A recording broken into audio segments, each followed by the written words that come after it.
बऱ्याच दिवसातून mini vlog करते आणि हो, तुमच्यासाठी खास बासुंदी घेऊन आली आहे. कारण लास्ट टाईम तुम्ही बघितलंच की धीरजनी काय घोळ घातला होता. हाय मंडळी, तुम्ही आत्ताच बघितलं की धीरज इडलीच्या पिठाचं करत होता बासुंदी, जे काही झालं असं तुम्हाला माहितीच आहे. सो आता मी करायला घेतली आहे. आपण चेक करूया. इथे मी घेतलेली आहे साखर. साखर ही फक्त थोडीच इथे घेतली आहे. मी अजून टाकणार आहे काजू, आपली आहे चारोळे आणि इथे विलायची पावडर. सो थोडासा खवा सुद्धा आहे. मला तो सुद्धा एका बाजूला भाजून घ्यायचा आहे, तळून घ्यायचा आहे. सो स्टार्ट करूया. चला. हे जे यंत्र आहे ना, ते मला मिळालं होतं हळदी-कुंकवामध्ये आणि खरंच हे खूप युजफुल आहे. मला इतकं छान वाटलं आणि मी नुकतेच केस कट केले होते. म्हटलं जरा असं फ्लेक्स करूया. तुम्हाला माहिती का, हा व्हिडिओ खूप जुना आहे. जेव्हा मी ह्याचं परत एडिटिंग करते, मला असं वाटतं परत एकदा बासुंदी झालीच पाहिजे, कारण मस्त असा पाऊस येतोय बाहेर, छान असा आणि हे व्हिडिओ बघून मी माझ्याच बासुंदीच्या प्रेमात पडली आहे. हाय, एका बाजूला मी दूध उकळायला ठेवलेलं आहे. आता मला खवा तळून घ्यायचा आहे. सो मी आता ते करते. चला मी तुम्हाला बॅक कॅमेराने दाखवते आणि हो, मी हा तुपात करणार आहे आणि तुम्हाला माहिती आहे की मी तूपची रेसिपी केली होती.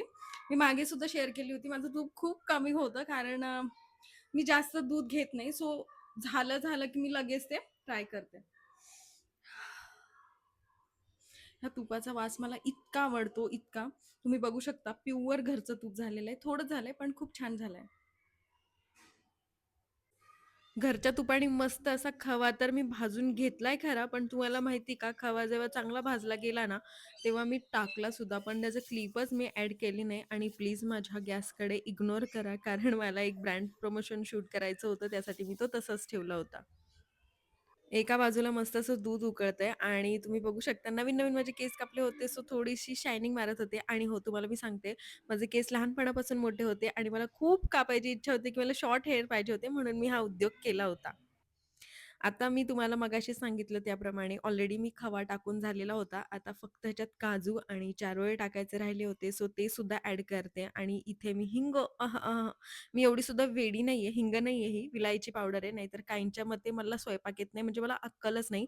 पण असं नाहीये. इथं मस्त अशी इलायची पावडर टाकली होती आणि ही बघा बासुंदी रेडी आहे.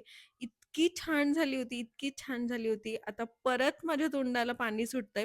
आणि हो, तुम्हाला हे व्लॉग कसे वाटतात मला नक्की कमेंट करून सांगा. भेटूया नेक्स्ट व्लॉगमध्ये. तोपर्यंत बाय बाय.